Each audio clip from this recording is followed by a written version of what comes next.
பொதுவாகவே அமாவாசை அப்படின்னாலே நம்ம முன்னோர் வழிபாட்டுக்கு குலதெய்வ வழிபாட்டுக்கு ரொம்ப ரொம்ப உகந்த ஒரு நாள் இருக்குது.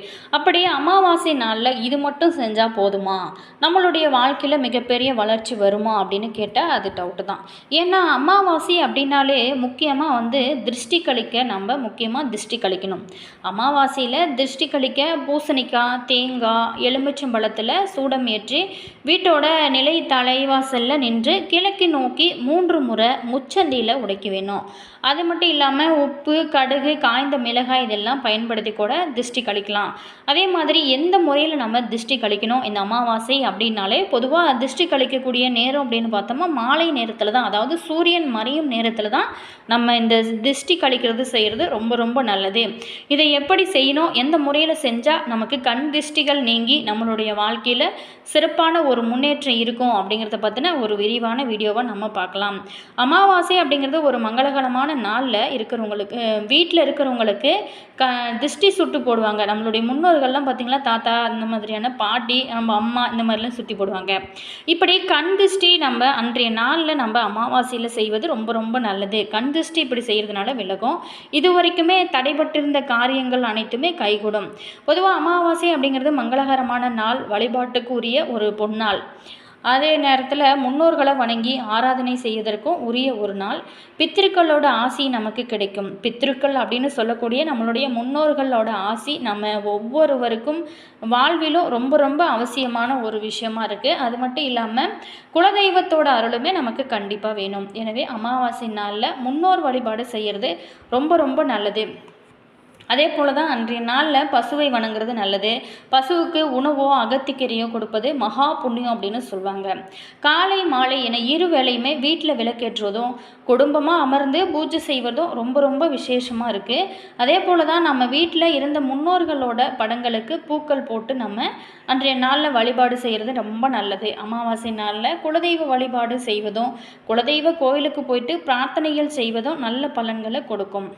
நம்மளுடைய குலதெய்வ கோவில் அருகில் இருந்துச்சு அப்படின்னா சென்று வழிபடலாம். இல்லை நம்மளுடைய வீட்டு பக்கத்துலேயே இல்லை அப்படின்னா நம்மளுடைய வீட்டில் குலதெய்வ படம் இருந்துச்சு அப்படின்னா அந்த படத்துக்கு கூட சந்தனம், குங்குமம் இட்டு பூக்களை சாத்தி நீங்கள் வணங்கி வழிபடலாம். படமே இல்லை அப்படிங்கிறவங்க கூட நீங்கள் கண்டிப்பாக அந்த விளக்கில் நீங்கள் விளக்கு ஏற்றி அந்த விளக்கத்தின் தீபத்தின் ஒளியில் கண்டிப்பாக உங்களுடைய குலதெய்வம் குடிகொள்ளும். நீங்கள் மனதார நீங்கள் தீபம் ஏற்றிட்டு போட்டுட்டு நீங்கள் விளக்கேற்றி நீங்கள் கடவுளை வணங்குனீங்க அப்படின்னா அந்த குலதெய்வம் கண்டிப்பாக உங்களுக்கு குலதெய்வமாக பாவித்து மஞ்சள் குங்குமம் வைத்து பூக்களை சாட்டி நீங்கள் வழிபடலாம். இதனால் குலதெய்வத்தோட அருளானது உங்களுக்கு கண்டிப்பாக கிடைக்கும். இப்படி நம்ம செய்கிறது எல்லாருக்குமே தெரிஞ்ச ஒரு விஷயந்தான். காலையும் மாலையும் இஷ்ட தெய்வங்களையும் அமாவாசை நாளில் வணங்குவதும் வழிபடுவதும் நம்ம வேண்டிக் கொள்வதும் சகல சௌபாக்கியங்களையும் கண்டிப்பாக கொடுக்கும்.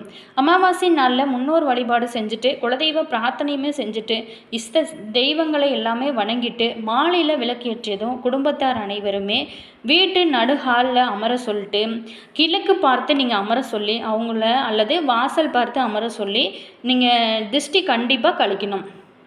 பூசணிக்காயில் தீபம் ஏற்றி 3 முறை சுற்ற வேணும். அடுத்து நம்ம ஒவ்வொரு விஷயமாக நம்ம தொடர்ந்து பார்க்கலாம். வீடியோ பாருங்கள், உங்களுக்கு ரொம்ப யூஸ்ஃபுல்லாக இருக்கும். வீடியோவை கடைசி வரைக்குமே ஸ்கிப் பண்ணாமல் பாருங்கள்.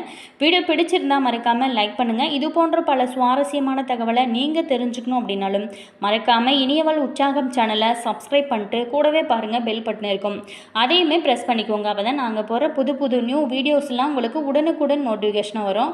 அதே மாதிரி உங்களோட கருத்து என்ன அப்படிங்கிறத மறக்காமல் கமெண்ட்ஸில் சொல்லுங்கள். அப்படி நம்ம திருஷ்டி கழிக்காமல் இருந்தால் என்னெல்லாம் நடக்கும் அப்படிங்கிறத நம்ம விரிவாக பார்க்கலாம். முதல்ல எப்படி திருஷ்டி கழிக்கணும் அப்படிங்கிறத நம்ம பார்க்க போகிறோம். முக்கியமாக அன்றைய நாளில் பூசணிக்காய் சுற்றி போடுறது நல்லது. அடுத்தது தேங்காயும் வீட்டோட முச்சந்தியில் உடைக்க வேணும். எலுமிச்சையை வாசலில் நம்ம நறுக்கி அந்த எலுமிச்சையை கிள்ளி 4 திசைகளுக்கும் வீச வேணும். இதனால் என்ன நடக்கும் அப்படின்னா கண் திருஷ்டி கழியும். அடுத்தவங்க நம்ம மீது கொண்டிருக்கக்கூடிய பொறாமையும் எரிச்சலும் தவிடுபொடியாகிடும். இது வரைக்குமே காரியத்தில் தடையாக இருந்த விஷயங்களுமே இனி வரக்கூடிய காலங்களில் சிறப்பாக நடக்கும். தனம் தானியம் பெருகும். சகல ஐஸ்வர்யங்களையும் கிடைக்க பெறக்கூடிய அற்புதமான ஒரு அமைப்பாக உங்களுக்கு இருக்கும். அதே நேரத்தில் இப்படி கண் திருஷ்டி எப்படி நம்ம யாரால் வரும் அப்படின்னா, நம்மளுடைய எதிரிகள் அல்லது நம்ம கொஞ்சம் நல்லா இருந்தோம் அப்படின்னா பக்கத்தில் இருக்கிறவங்களுக்கு பிடிக்காது. அதனால தான் நம்ம கண் திருஷ்டி கழிக்கிறது ரொம்ப ரொம்ப நல்லது.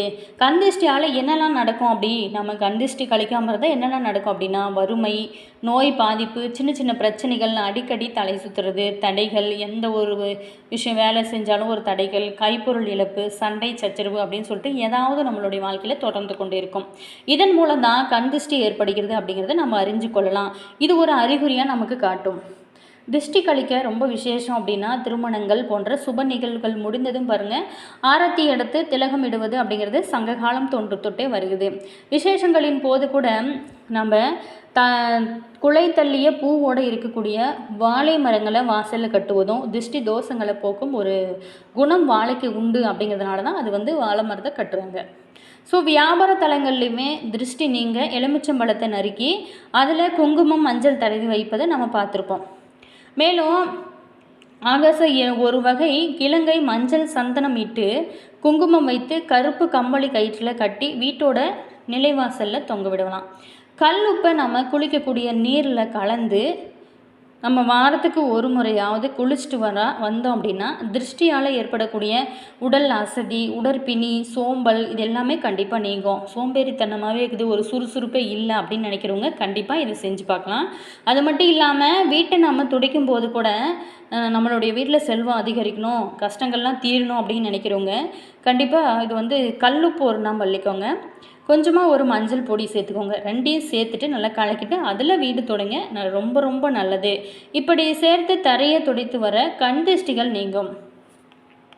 அடுத்ததாக கருப்பு ஜீவராசிகளை ஆடு, கோழி போன்றவற்றில் சில நாட்கள் வளர்த்து அதனால் கோவிலுக்கு கொடுக்கக்கூடிய பழக்கம் இன்றுமே நம்மிடம் இருக்குது. இது நம்மளுடைய தோஷங்களை போக்கும் அப்படின்னு சொல்லிட்டு சாஸ்திரமே சொல்லப்படுது. இது முக்கியமாக நம்ம அமாவாசை மற்றும் பௌர்ணமி நாளில் சாம்பிராணி பொடியோட வெண்கடுகு தூள், இதை நம்ம கருவேல பட்டை தூள் சேர்த்து தூபம் போடுவது திருஷ்டிகளை கழிக்க உதவும். முக்கியமாக என்ன செய்கிறீங்களோ இல்லையோ, எலுமிச்சம்பழம் 2 வாங்கி கட் பண்ணிவிட்டு அதை குழந்தைங்களுக்கு சுற்றி போடுங்க, ரொம்ப ரொம்ப நல்லது. இப்படி கண் திருஷ்டியை போக்க எலுமிச்சம்பழம், சிவப்பு மிளகாய் மற்றும் கறியை சேர்த்து நூலில் கோர்த்து வீட்டோட வாசலில் கட்டியிருப்போம். இது அலுவலகம் மற்றும் கடைகளில் கூட கட்டலாம். இது மூட நம்பிக்கை இல்லை, இந்து மதத்தில் கடைபிடிக்கப்படக்கூடிய பல சடங்குகள் மற்றும் நடைமுறைகள் மருத்துவ ரீதியாகவும் அறிவியல் ரீதியாகவும் ஒப்புக்கொள்ளப்படுகிறது. இப்படி கட்டுவதற்கு பல காரணங்கள் சொல்லப்பட்டால் கூட முக்கியமாக எலுமிச்சம் மற்றும் மிளகாயில் வைட்டமின் சி இருக்குது. இவற்றை பருத்தி நூலில் கோர்ப்பதனால எலுமிச்சையின் சாறு மிளகு சாறுடன் சேர்ந்து பருத்தி நூல் வழியாக ஆவியாக வெளிப்படக்கூடிய இதன் வாசனை காற்றில் கலக்கும்போது நம்மளுடைய சுவாச ஆரோக்கியத்திற்கு ரொம்பவும் நன்மை பயக்கும் அப்படின்னு சொல்லப்படுறாங்க. ஸோ கண் திருஷ்டி படாமல் இருக்கவும் மற்றவங்களோட ஏக்கப்பார்வை, துஷ்ட பார்வை, பொறாமை அப்படின்னு சொல்லிட்டு எதுவாக இருந்தாலுமே அதில் இருக்கக்கூடிய சக்தி இந்த எலுமிச்சம் மற்றும் பச்சை மிளகாய்க்கு இருக்குது. அதோட எலுமிச்சம்பழம் மிளகாயோட வாசனை காரணமாக கொசுக்கள், ஈக்கள் வீட்டில் வராமல் தடுக்குவதால் நோய் தொற்றிலிருந்து நம்மை பாதுகாத்து கொள்ளலாம். இது மாதிரி உங்களுக்கு கண்திஷ்ட பிரச்சனைகள், அதாவது உங்களுக்கு தீர்க்க முடியாத பிரச்சனைகள் இருக்குது அப்படின்னு நினச்சிங்களா, இந்த வீடியோக்கும் கீழே பாருங்கள், டிஸ்கிரிப்ஷனில் ஸ்ரீ வராகி அம்மன் வாட்ஸ்அப் நம்பர் கொடுத்துருக்கோம். அந்த நம்பருக்கு கால் பண்ணி பேசுனீங்க அப்படின்னா அந்த ஜோதிடர் உங்களுக்கு நல்ல ஒரு விளக்கமான பதில் சொல்லுவார். அதே மாதிரி உங்களுடைய பிரச்சனைகளுக்கு நல்ல ஒரு தீர்வாகவும் கொடுக்கும். வாஸ்து சாஸ்திரப்படி எலுமிச்சை மரம் இருக்கக்கூடிய வீட்டில் மகிழ்ச்சியும் செழிப்பும் இருக்கும். இவை தீய சக்திகளை உறிஞ்சி நல்ல சக்திகளை பரப்பும் அப்படின்னு சொல்லப்படுது. அதே மாதிரி நம்ம பார்த்தோமா கந்திஷ்டி அப்படிங்கிறது ஒரு சாதாரண விஷயமா நம்ம நினைப்போம். ஆனால் அப்படி கிடையாது. அந்த கந்திஷ்டி அதாவது முன்னோர்கள் சொல்லுவாங்க, அதாவது கல் பட்டால் கூட தப்பிச்சிக்கலாம், ஆனால் கண் பட்டால், கண் பார்வை பட்டால் தப்பாது அப்படின்னு சொல்லுவாங்க. மற்றவங்க நம்ம பொறாமை எண்ணத்தில் ஆச்சரியமாக பார்க்கும்போது அந்த கதிர்களுக்கு ஒரு வலிமை இருக்கும். அது தீய வலிமையாக மாறி அந்த பார்வைப்பட்டு எதிர்மறை விளைவுகளை நமக்கு கொடுக்கும். குழந்தை பிறந்த உடன் பார்த்திங்களா, அதற்கு அலங்கரிக்கும் போது தாய் அந்த குழந்தையோட கன்னத்தில் ஒரு பெரிய வட்ட வடிவில் மை போட்டு வைப்பதை நம்ம பார்த்துருப்போம். அது குழந்தைகளுக்கு மற்றவங்களோட கண் படாமல் இருப்பதற்கு அப்படின்னு சொல்லிட்டு தான் அதை நாம் பயன்படுத்துகிறோம். அதே போல் தான் பாருங்கள், வீடு நம்ம புது வீடு ஏதாவது கட்டுறவங்கள பார்த்துருப்போம். அந்த புது வீடு கட்டுறவங்க வீட்டுக்கு பார்த்திங்களா வெளியே ஒரு ஒரு அவலட்சலமான ஒரு பொம்மையை கட்டி வச்சுருப்பதை நம்ம பார்த்துருப்போம். அதற்கு காரணம் மற்றவங்க கண் பட்டு விடக்கூடாது அப்படிங்கிறதுக்காக தான். அதே போல் தான் இந்த கண் திஷ்டியை ஒவ்வொருவரும் ஒவ்வொரு விதமாக சொல்லுவாங்க. அதாவது கண்ணாருன்னு சொல்லுவாங்க. அதாவது கண்ணு பட போகுது, ஒருத்தர் கண்ணு போல் ஒருத்தர் கண்ணு படாமல் இருப்பதாம், கல்லடி பட்டாலும் கண்ணடி படக்கூடாது அப்படின்னு நம்ம பெரியவங்க சொல்கிறத கேள்விப்பட்டிருப்போம். இதெல்லாம் ஒரு மூட நம்பிக்கை அல்லது உண்மையா அப்படிங்கிறத நம்ம பார்க்க போகிறோம். அதே நேரத்தில் கண் திஷ்டி அப்படின்னாவே தீய பார்வை அப்படின்னு பொருள். ஒருவரோட வளர்ச்சியை பொறுக்க முடியாதவங்களோட பார்வையில் தீய சக்தி இருக்குது அப்படின்னு சொல்லுவாங்க. இது தீய உணர்வால் ஏற்படுகிறது. ஒருவர் சாதனை செய்யும் பெயரும் புகழும் பெறும்போது அவங்களோட எதிரிகளுக்கு பொறாமை எண்ணமானது ஏற்படுமா. இதனால தான் அவங்க நம்மை ஆச்சரியமாக பார்க்கும்போது, அதாவது அவங்க பார்க்கும்போது அந்த கதிர்களுக்கு ஒரு வலிமை இருக்கா, அது தீய வலிமையாக மாறி அந்த பார்வை நம் மீது பட்டு நமக்கு எதிர் விளைவுகளை தருகிறதாம். இதை யாராலுமே மறுக்க முடியாது. இதுவே நமக்கு பிடித்தவர்களின் ஆன்மா நம்மளோட வளர்ச்சியை கண்டு மகிழும் போது நமக்கு நன்மை விளைகிறது. எப்படி என்றாலே நம்மளுடைய பெற்றோர்கள் பார்வையை உதாரணமாக நம்ம சொல்லலாம். மேலும் பெரியவங்களோட ஆசீர்வாதம், அதாவது ஆன்மீகத்தில் இருக்கக்கூடிய ஆசீர்வாதங்கள், அவங்களோட பார்வை நமக்கு மேலும் மேலும் நன்மைகளை தரும். அதற்குத்தான் சித்தர்களின் ஜீவ சமாதிக்கு போயிட்டு வந்தோம் அப்படின்னா நம்மளுடைய பாவங்கள் போகிறது அப்படிங்கிறது ஐதீகம். மேலுமே கோவில் குளங்களுக்கு போயிட்டு வருவதனால நம் மீதுள்ள தீய விளைவுகள் நீங்கி நன்மைகளை தரும்.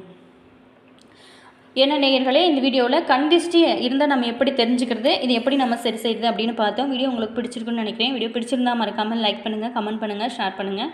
All was thank you.